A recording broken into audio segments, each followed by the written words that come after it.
Proving this involves differential recurrence equation, which is basically a recurrence equation where like differential also like appears, right? And then some ansatz. Ansatz basically means some educated guess about the form of solution you are going to have, followed by induction.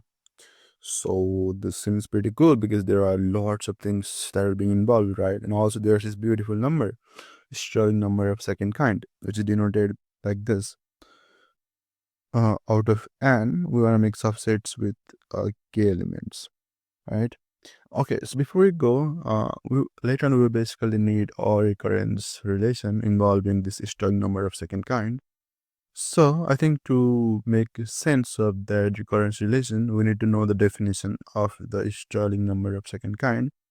So let me just write that and we will proceed right away. So this is the Stirling number of second kind is defined as the number of ways to partition a set of n labeled elements. That means basically distinct elements, right? The 1, 2, 3, 4 into exactly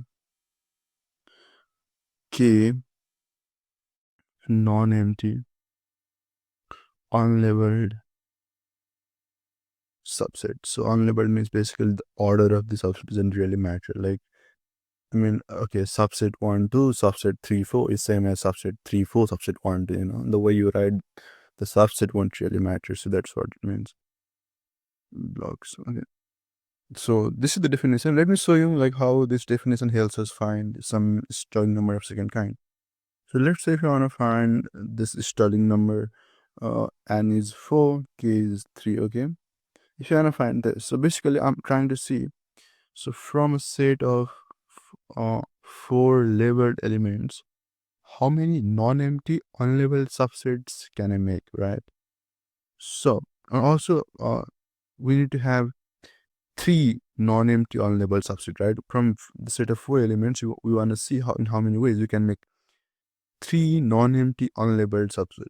Okay, so how you might want to do is, so first of all, maybe you might want to make it like 1, 2, and then 3, 4, right? And then so maybe now you might want to change this last set. Maybe you can now make it 1, 2. You can maybe now make it 1, 3, and then 1, 4, and then maybe 2, 3, 2, 4, and then 3, 4 is already there, right? And then you can write the rest of the elements. And like if I write it 3, 4, that's basically now this one of the ways it's same as writing basically 3, 4, because the order in which subset is right doesn't matter because these subsets are unlabeled, right? And now I need here 2, 4, I need here 3, 2, 1, 4, and then I will have 1, 3, right? And these are basically all the ways you can make 3 non-empty unlabeled subset from the 4 elements. You can check on your own, but yeah, these are the only ones. And so this is 6. So this is how this number works, right? So, and yeah, now I think you can find for all n greater than equals to 1, but for n being 0, this 0 and then 0, I mean from 0 element, just choosing 0 subset, this is defined to be 1, even though the definition says non-empty unlabeled subset, but over here, because there are no elements, and then like making like, I mean, there's one way to make like no elements, I mean, so that's just defined to be 1, but yeah, that's just the definition. And like all things, you can just find all the numbers by yourself in the similar way. This is 1, this is also 1, this is also 1, yeah, and this is also 1, this is 3, This is 1. So you can just go on finding these numbers by yourself from the same the definition that I made, and I also give an example, right? And from here, we will also if after you know this definition, we would also be able to derive a recurrence relation involving Stirling number of second kind, which basically says that this making like k non-empty subsets from n elements is same as adding. So basically making k non-empty subsets from n minus 1 elements, this multiplied with k, plus making k non-empty subsets from n minus 1 elements. So this recurrence relation, right? And like to see how this works. So basically, first let's say if you have n minus 1 elements, right? Right.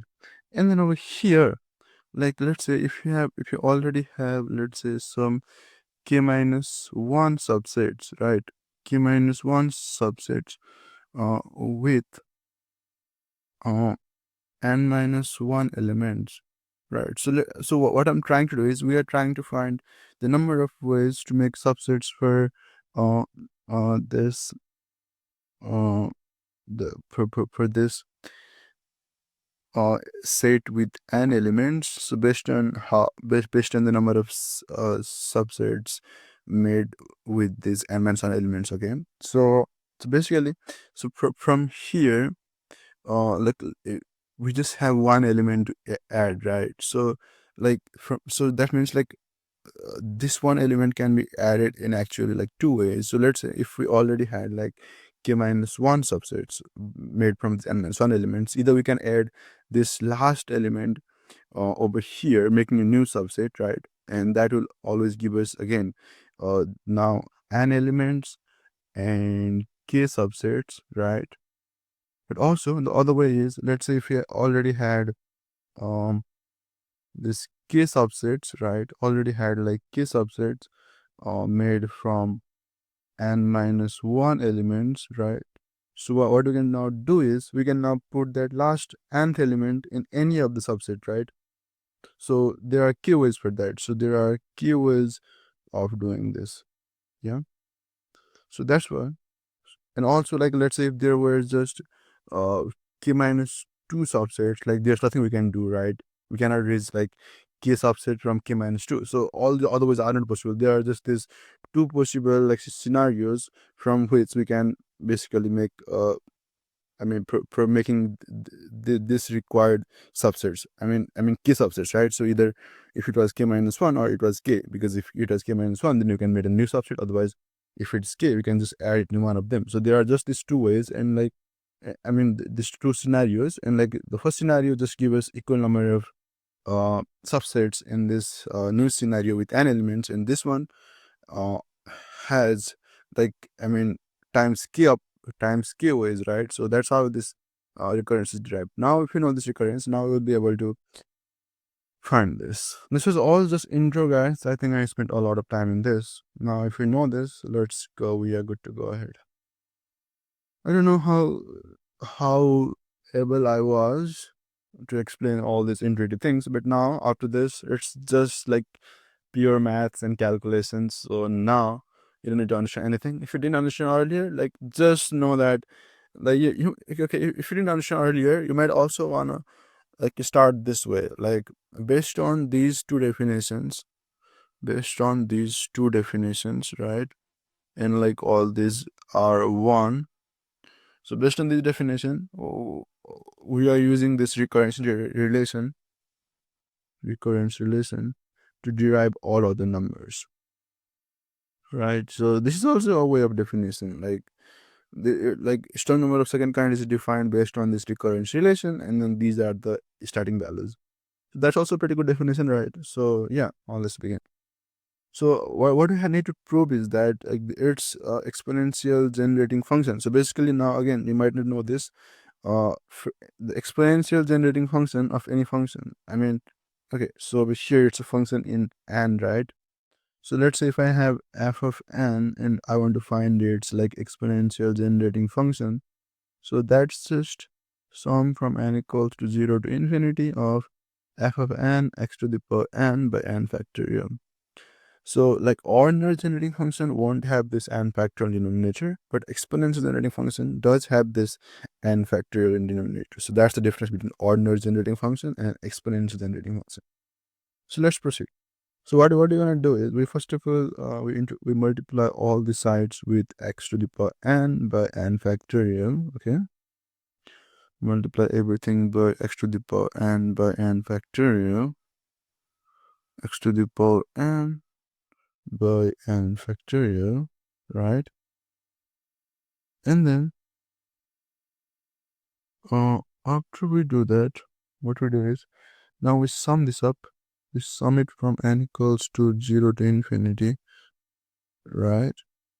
X to the power n by n factorial, sum it from n equals to 0 to infinity, k n minus 1 x to the power n by n factorial, right? And then again sum it up from n equals to 0 to infinity of n minus 1, which is k minus 1 x to the power n by n factorial, right? Okay, so now we define that this sum over there, this sum from n equals to 0 to infinity of k subsets from n x to the power n by n factorial. This will be function of x and k, right? We define it that way. And then we have this over other things. We can just take x out, and then okay, over here this first term, because there's this minus 1, right? When n is 0, it's just minus 1, right? So like those things are just defined to be 0, because I mean we cannot really have like minus 1 elements, and like that's just not possible. So it's just 0, right? So we basically start from 1 because the first element is just 0. And then this is n minus 1 k, and then x to the power n by n factorial plus, now again the same thing over here, 1 to infinity, n minus 1 k minus 1, and then this is x to the power n by n factorial, right? Now again, let's say if you want to write it from 0, if you want to start that sum from 0, right, we will have sum from n equals to 0 to infinity. Now this becomes n k, right, and then x to the power n plus 1 by n plus 1 factorial plus sum from n equals to 0 to infinity n k minus 1, and then x to the power n plus 1 by n plus 1 factorial, right? Now we already have this f of xk defined in this way, right? So similarly over here also, if we are able to write these two infinite sum in terms of f, then there's like some recurrence in f, or some like some equation in f which you can solve, right? So that's what we are trying to do. And to make that happen, notice that if I differentiate both sides with respect to x, we exactly get what we want, right? So okay, so if you over here, f prime basically will mean df by dx, okay? Even though they are two variables, I mean let's write it as partial because there are two variables. So okay, so this is what f prime means, okay? So now f prime x comma k, if I differentiate with respect to x, notice that I exactly have sum from n equals to 0 to infinity of this k subsets from m, and then x to the power n by n factorial, right? Over here also I will have k minus 1 non-empty subsets from n, and then x to the power n by n factorial, right? And now we know that I can basically write this as k times, this is just f of x comma k, right? And then this over here is f of x comma k minus 1, right? So now this is purely a function in f way, right? And this is also sort of recurrence because k minus 1 is being related to k, right? And also there's this derivative, right? So this is both sort of differential equation as well as recurrence relation. So that's what I meant earlier, and that's where the fun begins. Now we are gonna do Ansatz, and we're gonna guess the solution. Okay, over here, notice that this is like df by dx being related to k in f, right? I mean some function of fx also with k, right? So basically the fact that this is true, also there's this sum, but if you just ever there for some time, we see that this f like will be something along e to the power kx, right? And then some initial condition, right? So based on that observation, and also definitely there's this extra term which is a function of k, we're gonna guess that f of x comma k, but it will be equals to e to the power kx and then gk of x.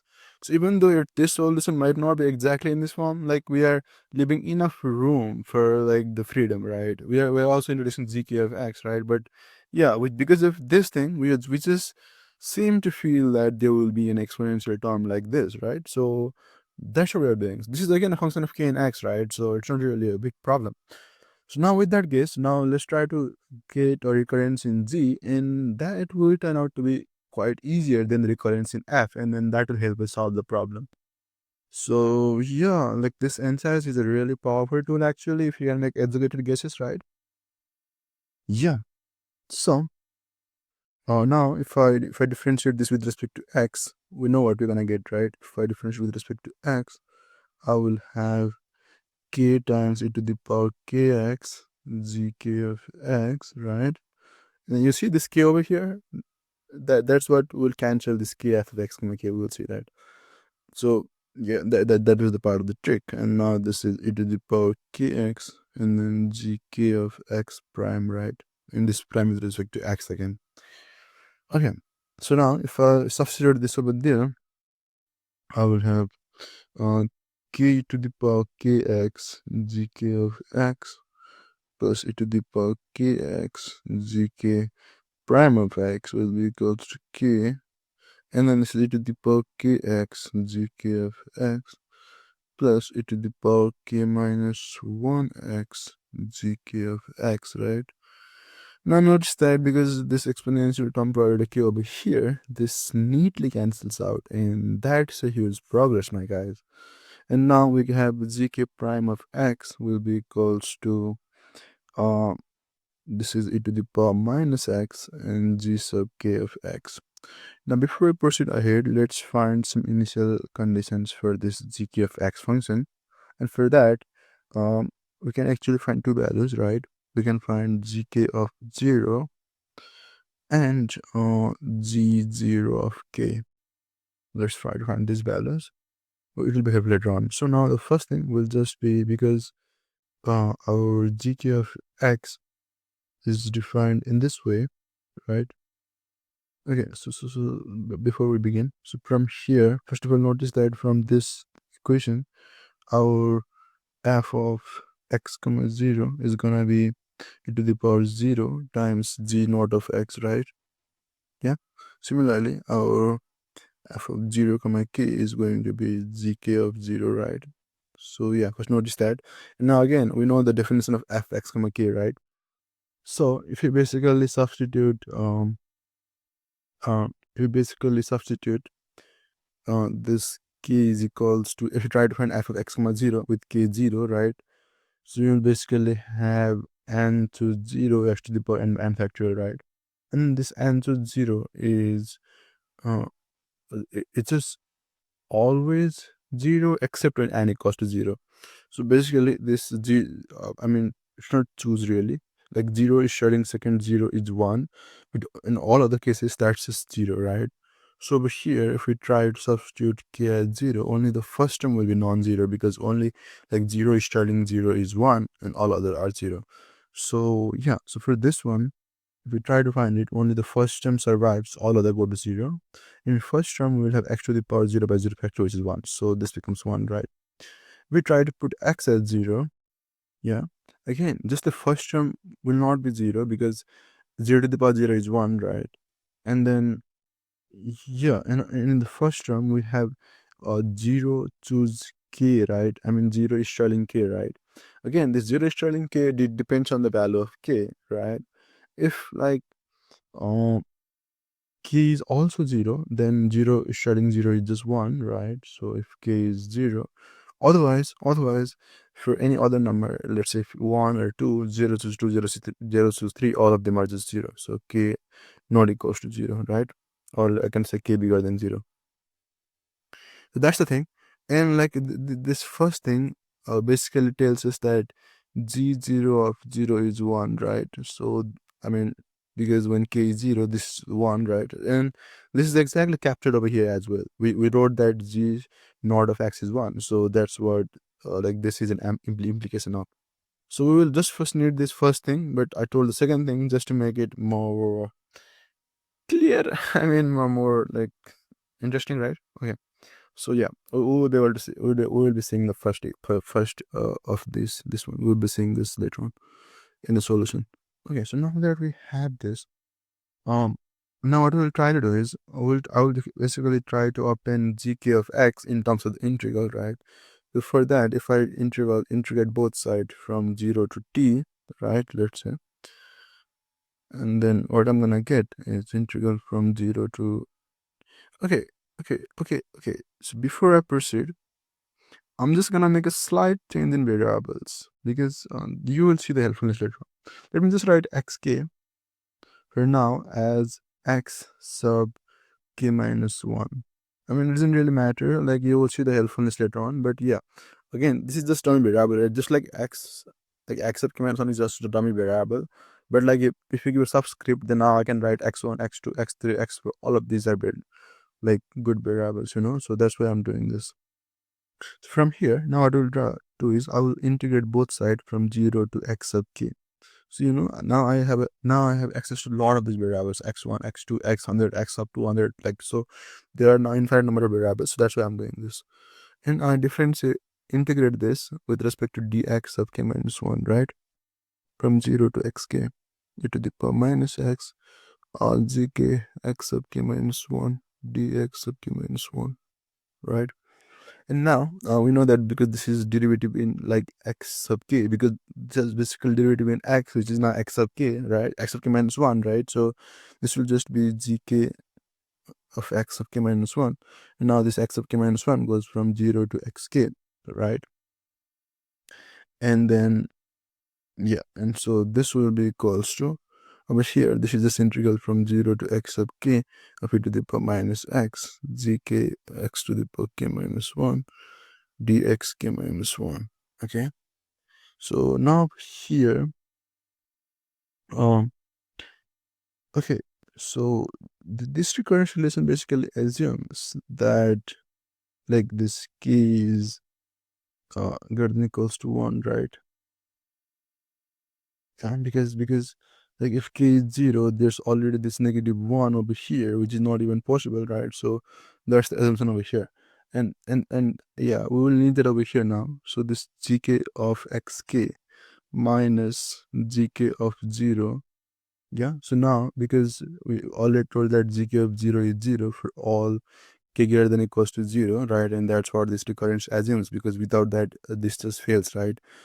Because you cannot really like make a subset of Manson elements. So that's why we're going to use the assumption, and that will give us the second term to be 0, right? And then 0 to x sub k a to the power minus x gk of x to the power k minus 1 dx sub k minus 1, and second term when it's 0, so we get that this gk of x sub k, this is time variable actually, from integral from 0 to xk e to the power minus x zk of xk minus 1 dxk minus 1, right? So now we actually got a relation between this function gk. Okay, just a second, guys. I'm really sorry, I was messing this up. Okay, if we make this definition over here, then that means over here, when it's e to the k minus 1, this also becomes k minus 1, right? I'm sorry, this is k minus 1, right? Because, yeah, because over there, here, like everywhere, k is replaced by k minus 1, right? And this is k minus 1. This is k minus 1. This is k minus 1. K minus 1. K minus 1. Okay. So yeah, so now we have gotten like equation that basically helps us get gk of some variable in terms of gk minus 1 of another variable, right? And then this variable is just random dummy variable because that's just a variable of integration, and we are gonna get it in terms of the same variable, right? Same x variable, that doesn't really matter. But yeah, like we are getting a relation between gk and gk minus 1. And again, now we can use that again, right? So now, because we know that gk of xk is written as this integral 0 to x of k, basically these two variables should be same, right? And e to the power, okay, also I forgot one more thing, guys. Okay, when I'm making all these variable changes over here, right? Okay, so basically when this x becomes x of k minus 1, this also x becomes x of k minus 1. I don't know how I can be so silly, guys. X of k minus 1, x of k minus 1, x of k minus 1. Okay, so now we're making all the variable changes. Okay, now it's good. So minus x of k minus 1, right? So now that means I can again write this thing over here as integral from 0 to x sub k minus 1 of e to the power minus x k minus 2, and then gk minus 2 of x k minus 2, and then dx k minus 2 dx k minus 1. I'm just using the same definition again, right? And now the new variable is this x of k minus 2, right? It doesn't really matter, but we can write whatever variable we want. Again, notice that I can write this as, okay, 0 to x of k minus 1. Now there's also this nested integrals. See, like this proof, it's so beautiful, so elegant. This literally invokes everything in math. First of all, like recurrence equation, differential equation, and then again, like we used some like Ansatz, and now nested integrals, and then again induction is about to come. So there's everything, guys. E to the power minus x of k minus 2, right? Again, this will become integral from 0 to x of k minus 2 of e to the power minus x k minus 3 now, and then g sub k minus 3 of x of k minus 3, right? And then again dx of k3. So this will just go on until like over here, now this becomes z x sub like just 1, right? And then when it's 1, because this subscript is 1 less than this number, right? So this is now 0 at this point, and then this is also x. Any this is just a dummy variable, it doesn't really matter. So x naught, x1 up to x sub k minus 1, right? And now we know that g naught of any number is just 1, right? So that's why I can write this as integral from 0 to xk e to the power minus x sub k minus 1, integral from 0 to xk minus 1, you're going to the power minus xk minus 2, and then this goes in up to 0 to x1, and now this is, oh, I forgot again, there should be e to the power minus x naught over here, right? Yeah, e to the power minus x naught, and that's just 1, right? This is just 1, so dx naught dx1 up to dxk minus 1. Okay, now this is just like k integrals, right? And now after this, you might also wanna like use Cauchy's repeated integration formula that I like derived using induction in one of my previous videos, right? You might also want to use this Cauchy's repeated integration formula, which exactly deals with this same stuff, right? And I've already proved this. But rather than that, I will just like prove the direct solution using induction. Okay, I think that will be much more better and easier, right? So first of all, let me just show you, like, I mean, the solution is pretty neat, right? And you can actually see if you just do like 1 or 2 integrals by hand, right? Okay, so this first integral, I mean, let's just go turn by turn, okay? So this first integral from 0 to x1 of e to the power minus x naught dx naught, this will just be e to the power minus x naught by minus 1 from 0 to x1, right? And that's gonna become 1 minus e to the power minus x naught, right? Okay, now again, if you do like, now if you take 2 integrals over here, so you will first have integral from 0 to x2 of e to the power minus x1, then integral from 0 to x1 of e to the power minus x naught, then dx naught dx1, right? We already know that the inside integral is going to be e to the 1 minus e to the power, I'm sorry guys, this will be x1 because yeah, we replace by x1, right? Okay, I'm sorry, e to the power minus x1 and then dx1, right? Now guys, notice that if I basically let this as u, e to the power minus x1 dx1 is gonna be du, right? So that's why it's gonna be 1 minus e to the power minus x1 square by 2, right? It's from 0 to x2. So again, now this is just gonna be 1 minus e to the power minus x2 square by 2, and then at 0, this is 1 minus 1, which is 0, right? So I guess you have started to notice a pattern. Now again, if we do like 3 of such integrals, you will have 0 to x3 to the power minus x2. And then this whole thing over here will just be 1 minus e to the power minus x2 by 2 square. Sorry, not this whole square. Or 1 minus e to the power minus x2 square by 2, and then this will be dx2, right? Now again, if we let this thing as u, e to the power minus x2 dx2 will just be du, right? And so again, you can do the same thing over here. This will be e to the power minus x2 cube by 3, right? So now this is 2 times 3, which is 3 factorial now. This is from 0 to x3. I'm substitute x3, you will have 1 minus e to the power minus x3 cube by 3 factorial at 0. This is 1 minus 1, which is 0, right? So I guess you notice a pattern now. So this thing over here, like up to, let's say, x sub k minus 1, right? And e to the power minus x sub k minus 2, and then 0 to x sub k minus 2. Like this thing over here up to from 0 to x1 e to the power minus x naught dx naught, and this is up to dxk minus 2. This thing over here, in the similar way, it will just be 1 minus e to the power minus x sub k minus 1 to the power k minus 1 by k minus 1 factorial, right? Okay, now based on this, now we'll just try to use proof with another like inductive step, and if that's true, then by induction it's true for everything, right? Now let's try to prove that this thing over here up to xk,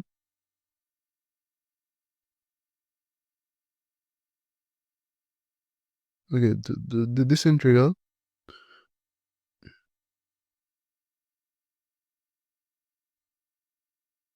over here is equals to 1 minus e to the power minus x k by k factorial, right? If I able to prove this by induction, it's true for all k's, right?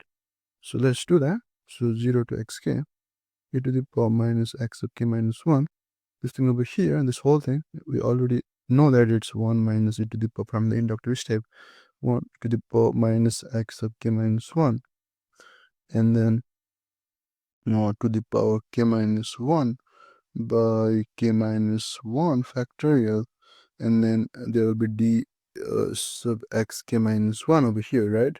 So I just wrote this integral using the inductive step. And now again, the same thing.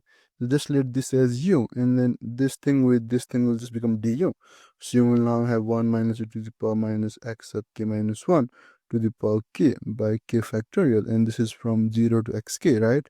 When it's xk, we will have 1 minus e to the power minus xk to the power k by k factorial. At 0, this is 1 minus 1, which is 0, right? So yeah. So now, by induction, our required result, or our, I mean, the assumption we made, we proved it, is proved, right? The assumption we made is proved, right? So yeah, I don't even need to do any integral now. Like that whole k integrals, those repeated integrals is just now done with integral. I mean, induction, right? So this is actually also a good way using induction in integrals, right? So from there, now we know that this thing over here, this whole thing, gk of xk is just equals to 1 minus e to the power minus xk to the power k by k factorial, right? Now this xk is just a variable, so I can write this as gk of x is just 1 minus e to the power minus x to the power k by k factorial, right? This is a bit congested, but I guess this is cool enough, right? So yeah, now we finally have this thing. And then we are almost done now, because we found gk of x, we now need to find f of x comma k. What are you gonna do now? We have uh we have this thing over here, right? This is our guess, and now we have got x in like nicer form. Like if this guess wasn't right, we wouldn't get to such nicer form. So this guess was actually correct. And now, not really correct, because solution won't be in this form, but that actually helped us simplify the recurrence, right? And that's how we wanted, because after the recurrence was simplified, we were actually able to solve for z. So it doesn't really matter if the guess is right or not, but the guess would be able to simplify solution. Okay, so e to the power kx, and now gk of x is 1 minus e to the power minus x to the power k by k factorial, right? And now if I just multiply, if I just take the power k common from both the expression over here, and then multiply it to the power x inside. So we'll have it to the power x minus 1 to the power k by k factorial, right? And yeah, this f of x comma k is basically this exponential generating function, right? And we just proved that this f of x k is just e to the power x minus 1 to the power k by k factorial, right? And guys, guess what? That's what we needed to prove, and we have proved it, guys. So definitely it was a long journey, but we did it, guys. We did from very basic, from very scratch, like from defining what Stirling number of second kind is, and the recurrence relation, and then like making this recurrence relation in F, and then making an Ansatz, and then simplifying the recurrence, and then doing this nested integrals, and then uh, doing induction instead of this Cauchy's linear integration formula, because induction is easier, and then from there proving this using induction, and finally getting the beautiful result. Okay guys, so now I have had this. Now my next video will definitely be on Bell number, because that's the actual video I was trying to make. And then to make that, I actually need this formula of the Stirling number, right? Because this Bell number is just the sum of Stirling number of second kind. And then now I have this, I can make one more video. See you in the next video, where we find the exponential generating function of Bell numbers. I do hope you guys enjoyed this video. Like, maybe you needed to look up about Stirling number of second kind on your own somewhere else, and then you try to understand, but that's fine. Yeah, I definitely hope you got the idea, like also the idea of the Ansatz, and then like the recurrence differential equation, that all of them is so awesome and such great problem solving techniques. Definitely take them away and then use at your own disposal, have at your own disposal, and you rock it, you guys. That's all. Thanks for listening, and thanks for being there. I look forward to seeing you in the upcoming videos too.